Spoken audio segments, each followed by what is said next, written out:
शेर और चालाक लोमड़ी की कहानी। एक जंगल में एक शेर रहता था, वह बहुत ही खतरनाक था। उसी जंगल में एक चालाक लोमड़ी भी रहती थी। शेर के सामने जो भी जानवर आता, शेरों ने अपने पंजों तले दबोच लेता था। एक दिन की बात है, लोमड़ी जंगल में अपना खाना खा रही थी, तभी अचानक वहां शेर आ गया और शेर ने लोमड़ी को पंजों तले दबा दिया। लोमड़ी को लगा शेर अब उसे जिंदा नहीं छोड़ेगा, तभी चालाक लोमड़ी शेर से बोली, महाराज, मुझे इस जंगल में भगवान ने भेजा है ताकि मैं आपकी सहायता कर सकूं।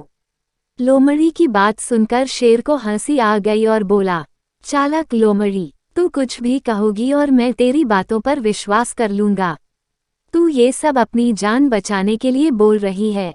लोमड़ी बोली, महाराज, आप जानते ही हैं जंगल में कोई मुझसे नहीं डरता, लेकिन आप देखेंगे कि भगवान द्वारा दी गई शक्तियों के कारण इस जंगल के सभी प्राणी मुझे देखकर भाग जाएंगे।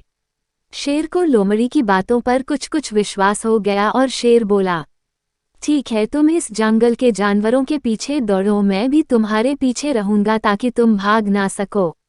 अगर जंगल के जानवर तुमसे डर गए तो मैं तुम्हारी बातों पर विश्वास कर लूंगा, नहीं तो तुम्हें मारकर खा जाऊंगा। चालाक लोमड़ी ने झट से हाँ कर दी। अब जंगल में लोमड़ी आगे आगे दौड़ रही थी और पीछे पीछे शेर। जंगल के सारे जानवर लोमड़ी को देखकर भाग रहे थे। शेर को लगा लोमड़ी सच कह रही है, इसे ही देखकर जंगल के सभी जानवर भाग रहे हैं। जबकि सच्चाई में लोमड़ी के पीछे शेर था, तो शेर को देखकर ही जंगल के जानवर भाग रहे थे। अब शेर को लोमड़ी की बातों पर विश्वास हो गया और शेर ने लोमड़ी को अपने साथ रख लिया। अब शेर जो भी शिकार करता था उसमें से एक हिस्सा लोमड़ी का होता था। इस प्रकार चालाक लोमड़ी ने अपने दिमाग से न केवल अपनी जान बचाई, बल्कि शेर की विश्वासपात्र बनकर उसके भोजन के एक हिस्से की हकदार भी हो गई।